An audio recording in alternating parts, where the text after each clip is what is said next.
Well, good morning, everyone. Thank you so much for joining us at this press conference this morning. My name is Stephanie Leesmacki, and I'm the Communications Director for Minnesota Family Council.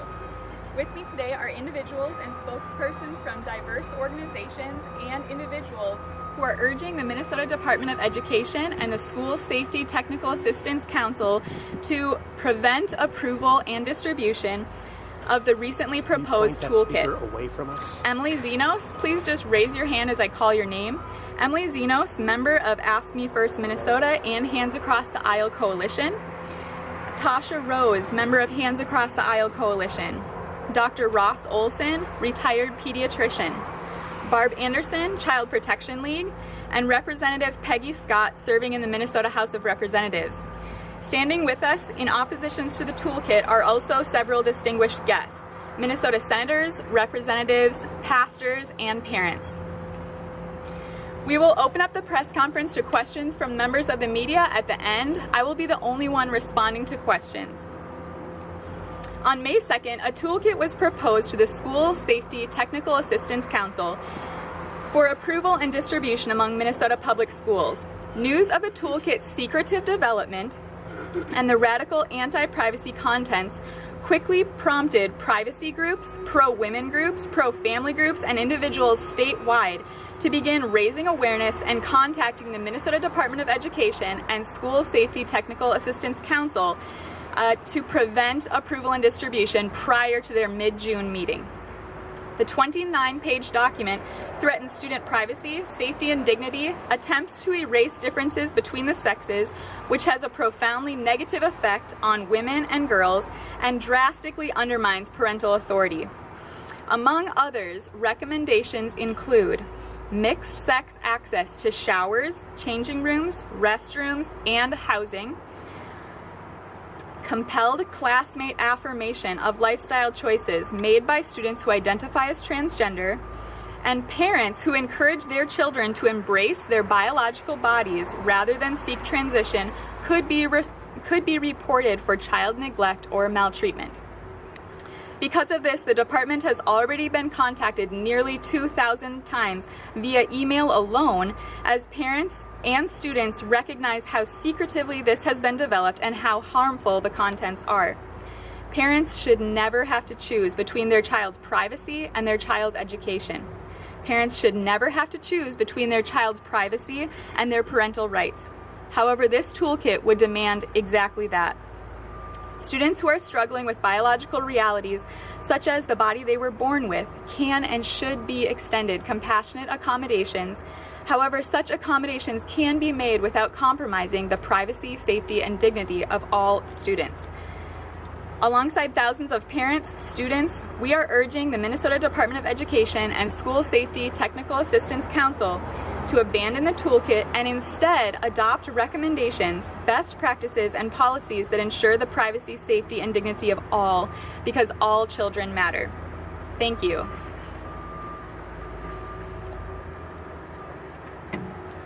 My name is Emily Zenos.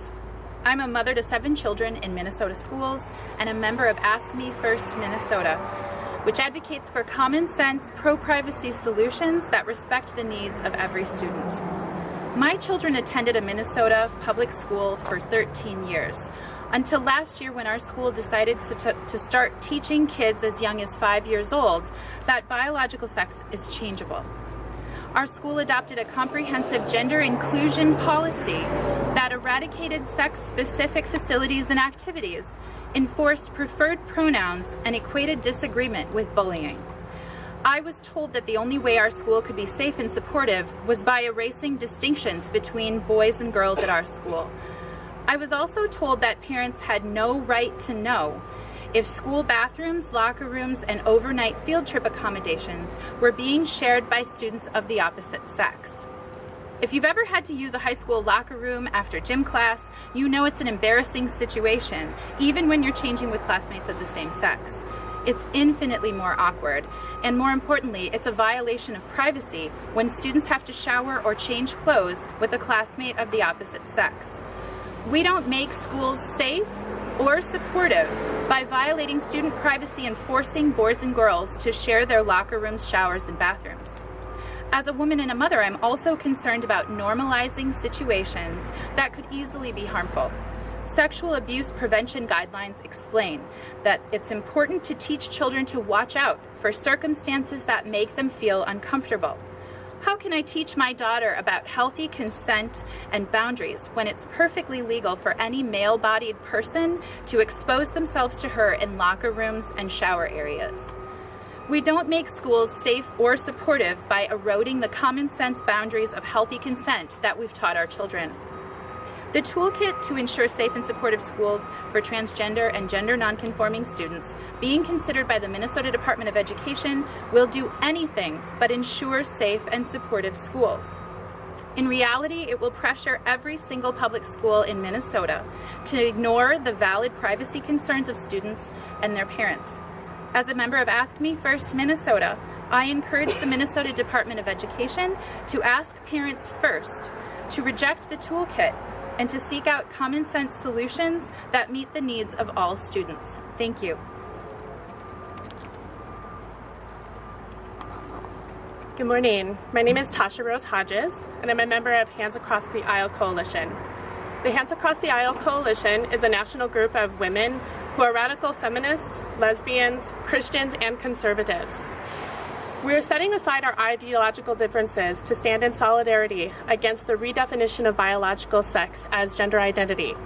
We agree that biological sex is unchangeable and that biology is not bigotry. The Hands Across the Aisle Coalition has become aware that the Minnesota Department of Education is considering distributing a toolkit to ensure safe and supportive schools for transgender and gender nonconforming students. We believe that every single student deserves to feel safe and supported at school, but this toolkit does exactly the opposite by disregarding the privacy needs of all Minnesota students. The toolkit puts pressure on students and schools to allow girls and boys to use the same showers, locker rooms, and bathrooms, and to house girls and boys together on overnight field trips. This communicates to girls in particular in Minnesota that they have no right to privacy and that consent isn't needed before a boy sees them in the shower. The toolkit also suggests that parents who refuse to condone their child's so-called gender transition should be reported to authorities for child neglect. Teaching your children to celebrate being girls and boys and to appreciate and respect their bodies that they were born in is not neglect. In our letter, the Hands Across the Aisle Coalition asked the Minnesota Department of Education to reject the toolkit in favor of solutions that protect the safety and dignity of all Minnesota students. Thank you.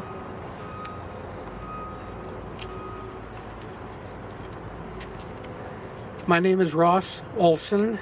I've been a medical doctor for over 40 years, 25 years of which have been spent caring exclusively for children.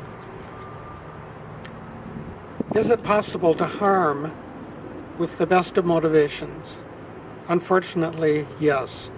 Now, there are indeed children with gender confusion, but what is the caring thing to do? Is it to let them become whatever they want? The truly wise response needs rather to grow out of a proper understanding. If a transgender child says, "I have always felt this way," does that mean they were born that way? No, not necessarily, because the usual age when a child decides I am a girl or I am a boy is age 1.5 to 2.5.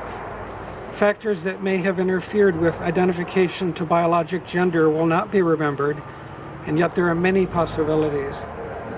The dominant culture says you can choose your gender, you can change your gender. So we see well-meaning parents advocating for hormonal therapy to block their child's puberty and ease the transition to sex change. Although this seems compassionate, the science is not supportive. 98% of gender-confused boys and 88% of gender-confused girls come to peace with their biologic gender after adolescence. And delaying puberty, instead of increasing options, actually pushes the decisions towards sex change. Is it really wise to move in a direction of an essentially irreversible surgical therapy in which about 90% of cases is not actually necessary? Ominously, a 2011 study published in Sweden showed a suicide rate 20 times higher than expected. in long-term follow-up 10 to 30 years of adults who had undergone sex change. All of this in liberal, supportive, affirming Sweden. Sex change did not make them happy. A principle in medicine is first, do no harm. It's not wise to jump on a popular bandwagon when the science is disturbing. And affirming an identity helps to solidify that identity. If a child believes himself or herself to be stupid, what do? You don't say, yes, I affirm you in your stupidity. Of course not. You say, no, you aren't. You don't allow it to become a fixed, false belief. You even ask, why do you feel that way? And you try to identify and deal with what you find out or surmise. Don't gender-confused deserve the same consideration? Instead, by misguided policies based on faulty science, we reinforce the misunderstanding of its cause and cure, and we prevent people from even asking the question, why? Understanding the causes leading to effective treatments will benefit the individuals we care about, as well as all future generations. As a retired pediatrician, I'm urging key decision makers to commit with me to do no harm. And I have copies of this.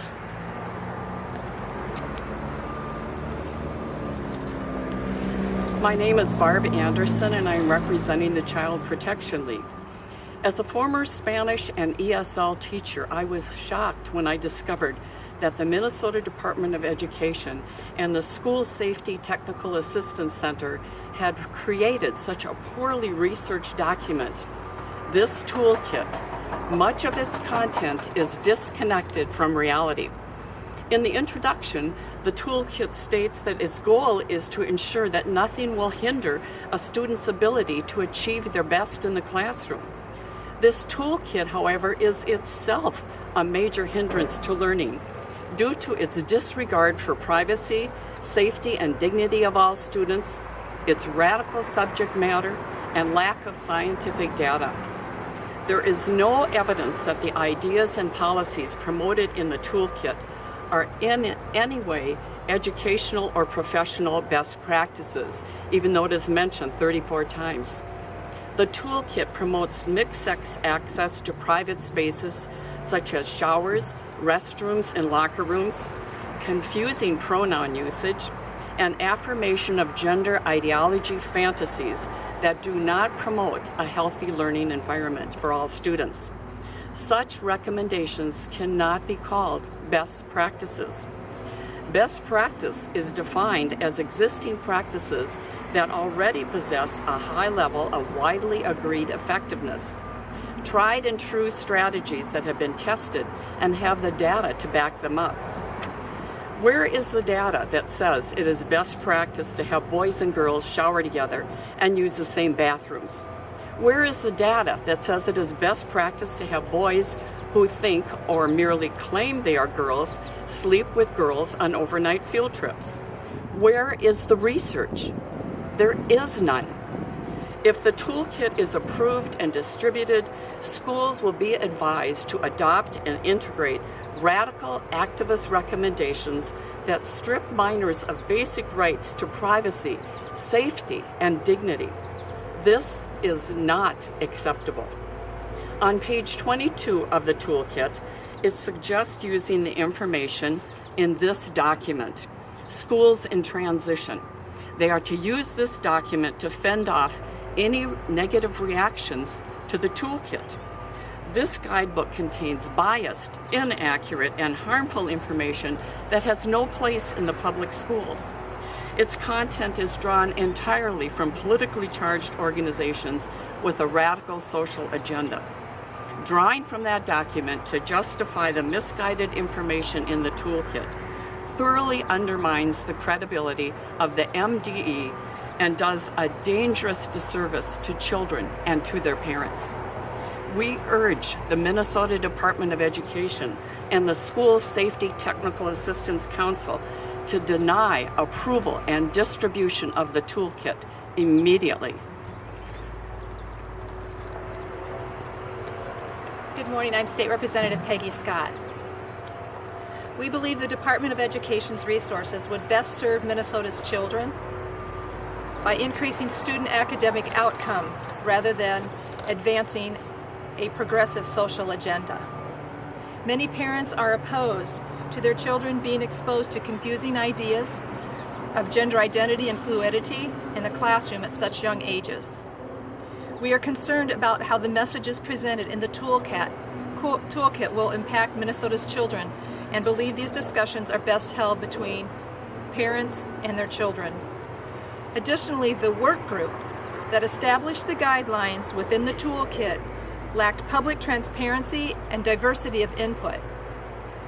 We urge the department to focus on student academic achievement and allow local school boards, in coordination with parents and school personnel, to continue to provide safety and privacy for all students. And I just want to add that this toolkit is based on a Dear Colleague letter that has now been rescinded. It was handed down from the Obama administration. It's now been rescinded by the Trump administration. So this whole toolkit is based on something that is not even applicable and has been rescinded by the National Department of Education as being unnecessary. Thank you. Thank you so much for joining us today. We will now open up for questions. I have a question. So, several people mentioned concerns about the toolkit saying that all students should change together or sit together regardless of their section. I didn't see that in there. Can you be more specific? Are you talking about the part where it says that students should use the facilities aligned with their identity? Is that? The provision in the toolkit allows individuals to access bathrooms, restrooms, locker rooms, and housing accommodations based on their gender identity, which is a preferred identity that doesn't correlate to their biological sex. So that means a biological boy is allowed to use any of those spaces with a biological girl, and this violates a fundamental privacy right. Correct. Yep.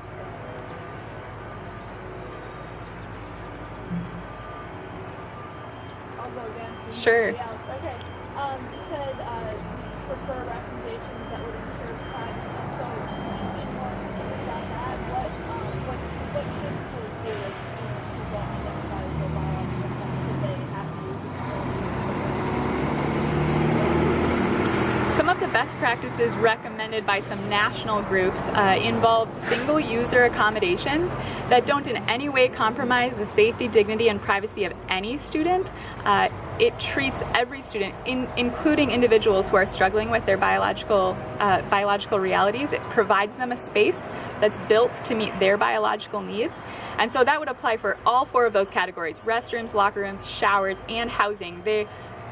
Those rooms are built to meet biological needs, and so a school asking students to use them based on biological realities ensures that privacy will be extended to all students. So I saw that in there along with the options for that students use the one along with their identity. You just prefer that schools have to go along with the single user. Unfortunately, the toolkit actually flips the logic, so it would allow biological boys and girls to access whatever space they want, and then it would only provide single-user accommodations for biological girls or biological boys who are uncomfortable in their designated space.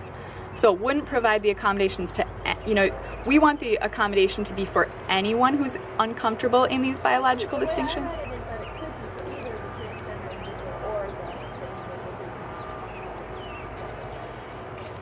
So the difference with our recommended policy would be that it would not allow anybody who is not that biological reality. If you're not biologically a boy, you can't use the boys' restroom. If you're not a biological girl, you can't use the girls' restroom. And the single-user stall will be for anybody who feels uncomfortable. The policy recommended in the toolkit provides that stall only if you're uncomfortable with mixed-sex access.